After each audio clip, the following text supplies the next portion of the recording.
Step by step, पहले sir और गर्दन धोए, फिर दाहिना हिस्सा धोए, फिर बायां हिस्सा धोए। इल्तिमासी में ऐसा नहीं है। इल्तिमासी में यानी किसी हौज़ या तालाब में आप नियत के साथ एक बार अगर उसमें आप छलांग लगाते हैं या डुबकी लगाते हैं पैरों को उठाकर, तो आपका गुस्ल वो इल्तिमासी एक ही दफ़ा में हो जाएगा। गुस्ल तरतीबी में तरतीब तो है लेकिन मवालात नहीं है।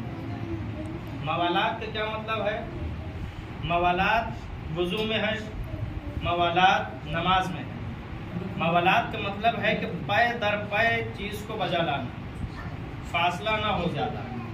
यानी आपने चेहरा अगर धो लिया वुज़ू में, तो अब हाथ को धोने में ज़्यादा देर नहीं करना चाहिए। हाथ को धो लिया तो अब सर का मसह करने में ज़्यादा वक्त नहीं लगना चाहिए। इसी तरीके से नमाज में पै दर पै हर एक अमल को बजा लाना है, ज़्यादा वक्फा नहीं लगना चाहिए। लेकिन गुस्ल में ऐसा नहीं है।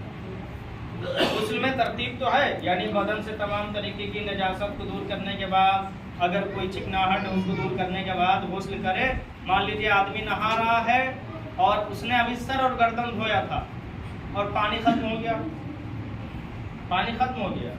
अब या तो वो इतनी देर इंतज़ार करे कि पानी आ जाए, और अगर इम्कान ही ना हो तो जब बाद में 1 घंटा 2 घंटा 3 घंटा 4 घंटा जितनी देर बाद भी उसको पानी मैसर हो, तो अब गुस्ल सर से नहीं शुरू करेगा, अब वो दाहिना हिस्सा ही धोएगा, इसलिए कि सर और गर्दन धो चुका है। लेकिन नमाज और वज़ू में ऐसा नहीं है। अगर फासला हुआ तो फिर से शुरू करना पड़ेगा। गुस्ल में अगर फासला हो गया है तो कोई हरज नहीं। या आदमी गुस्ल कर चुका था, अब उसने बाद में अपने बदन पे देखा कहीं पर कि कुछ ऐसी चीज़ लगी हुई है कि जो खाल तक पानी पहुंचने में रुकावट बन रही है। मिसाल के तौर पर कोई ऐसी चिकनाहट लगी हुई है कि जिसकी वजह से पानी जिल्द तक नहीं पहुंच रहा है, या कोई ऐसी शय पेंट वगैरह लगा हुआ है कि जिसकी वजह से पानी खाल तक नहीं पहुंच रहा है। उसने नहा लेने के बाद, गुस्ल करने के बाद देखा कि अभी तो ये मेरे जिल्द पे लगा हुआ, खाल पे लगा हुआ है, तो अब उसको साफ करने के बाद वहीं से धोएगा। उसको साफ करने के बाद वही, मिसाल के तौर पर सर और गर्दन धो चुका है, दाहिने हिस्से पे लगा हुआ तो दाहिना वो हिस्सा साफ करने के बाद दाहिना हिस्सा धोए, फिर बायां हिस्सा धो ले। बाएं हिस्से पे अगर लगा हुआ था तो दाहिना धोने की जरूरत नहीं है, बायां हिस्सा ही धो ले। या हाथ में लगा था तो फकत हाथ धो ले, पैर में लगा है तो फकत पैर धो ले, वो पूरा गुस्ल कंप्लीट माना जाएगा। तो गुस्ल के 2 तरीके हैं, गुस्ल तरतीबी और गुस्ल इल्तिमासी। अब गुस्ल के बाद जो मरहला आता है वो वुज़ू का आता है। कुरान मजीद का शरई तौर पर हुक्म है कि इज़ा कुंतुम इला सलात फग़सिलू वुजूहकुम, जब नमाज के लिए खड़े हो तो अपने चेहरों को धो लो, व ऐदियकुम, और अपने हाथों को धो लो। अब वो आगे की आयत है कि मराफ़िक़ तक धोए आदमी, कोहनियों तक। आपने देखा होगा कि बिरादरान जब वुज़ू करते हैं तो हाथ जब धोते हैं तो उल्टा पानी ले जाते हैं। हाथ जब धोते हैं तो उल्टा पानी ले जाते हैं, यानी इधर से कोहनियों तक ले आते हैं।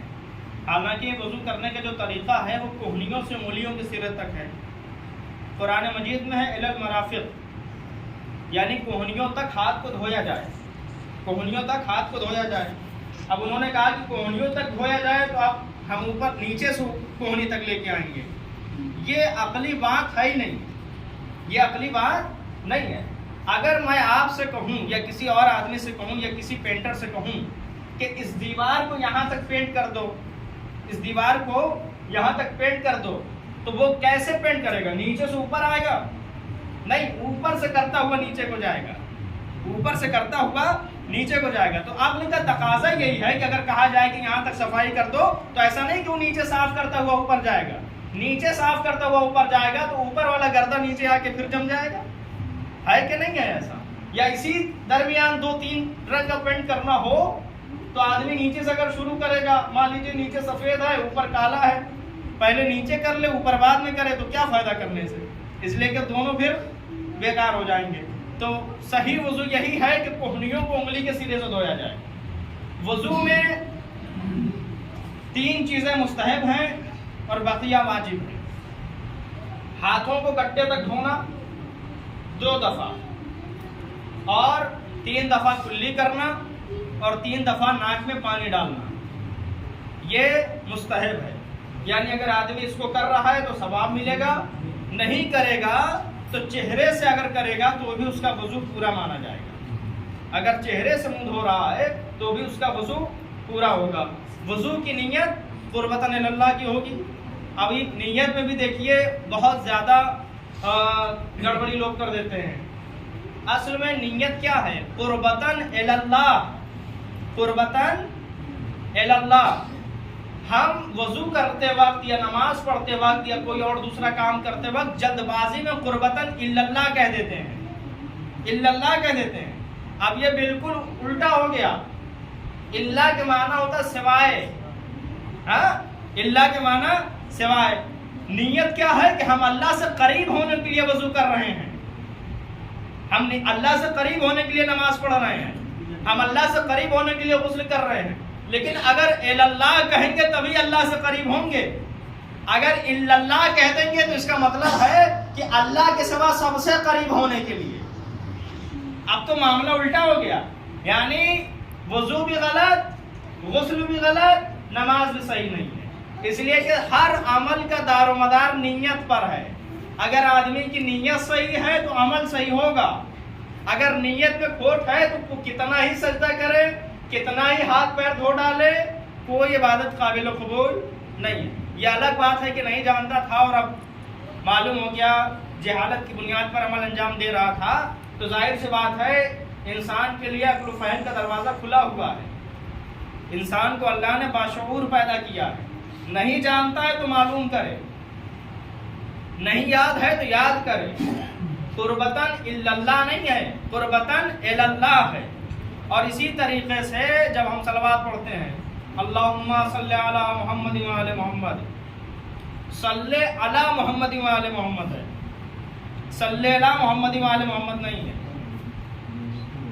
اللہ کا مطلب ہوگا محمد اور آل محمد پر رحمت نازل کر، اللہ کا مطلب ہوتا ہے نہیں، لا کا مطلب ہوتا ہے نہیں۔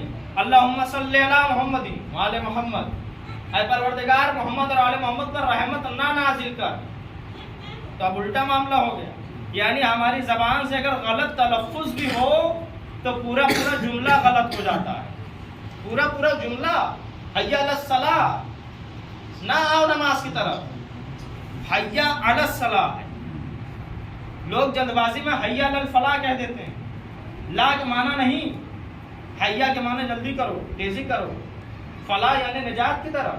اب جب آپ نے لا کہہ دیا تو اب کیسے نجات کی طرف جائیں؟ اس کا مطلب ہے کہ نجات کی طرف نہ آؤ۔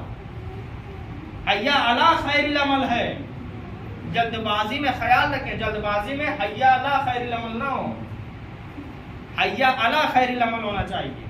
صلوات میں بھی اللہم صلی علی محمد و آل محمد ہونا چاہیے۔ اگر لا کہیں گے تو معنی غلط، ثواب کے بجائے آدمی گناہ کا مستحق ہو جائے گا۔ تو ذرا سی کمیاں انسان کو نہ جانے کتنے زیادہ پستی میں لے کے جاتی ہیں، تو زیادہ باریکیوں پر بھی انسان غور کرے۔ اور بھی بہت ساری چیزیں ہیں، مثال کے طور پر جب بھی اذان میں یا اقامت میں محمد اور آل محمد میں سے کسی کا بھی نام آئے تو صلوات پڑھنا ضروری ہے۔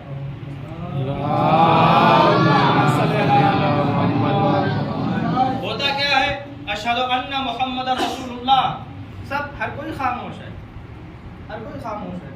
اشہد ان علی ولی اللہ، ہر کوئی خاموش ہے۔ تاکید کی گئی ہے، تاکید کی گئی ہے کہ جب بھی اہل بیت رسول میں سے کسی کا نام آئے تو ان پر صلوات بھیجی جائے یا انہیں سلام کیا جائے، صلی اللہ علیہ وآلہ وسلم۔ یہ صلوات ہر کسی کو آتی ہے۔ نام رسول خدا ہے تو صلوات پڑھیے، نام علی مرتضیٰ ہے تو صلوات پڑھیے، نام شہزادی کا ہے فاطمہ زہرا سلام اللہ علیہا کا تو صلوات پڑھیے۔ صلوات پڑھنے کی تاکید کی گئی ہے۔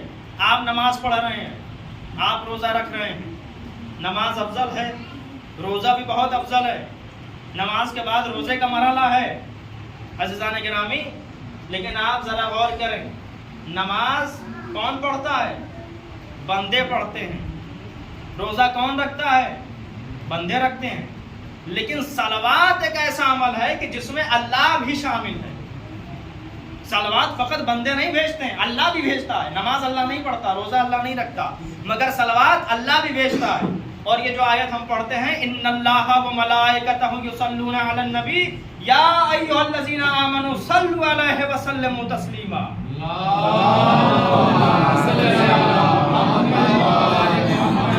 बेशक अल्लाह और उसके मलाइका नबी पर सलवात पढ़ रहे हैं, दुरूद भेज रहे हैं। ऐ ईमान वालों, तुम भी सलवात और सलाम पढ़ते रहो। जिस तरीके से सलवात और सलाम पढ़ने का हक है, नमाज तो अल्लाह नहीं पढ़ता। अब आप सोचें कि नमाज और सलवात में कितना फर्क है। सलवात में खुदा और मलाइका दोनों शरीक हैं, मगर नमाज में अल्लाह शरीक नहीं है। तो लिहाजा जब भी अहले बैत रसूल का नाम आए तब सलवात पढ़ना हमारी जिम्मेदारी है, और यह हमारे ईमान की एक दलील भी है। सलवात पढ़ना मोहम्मद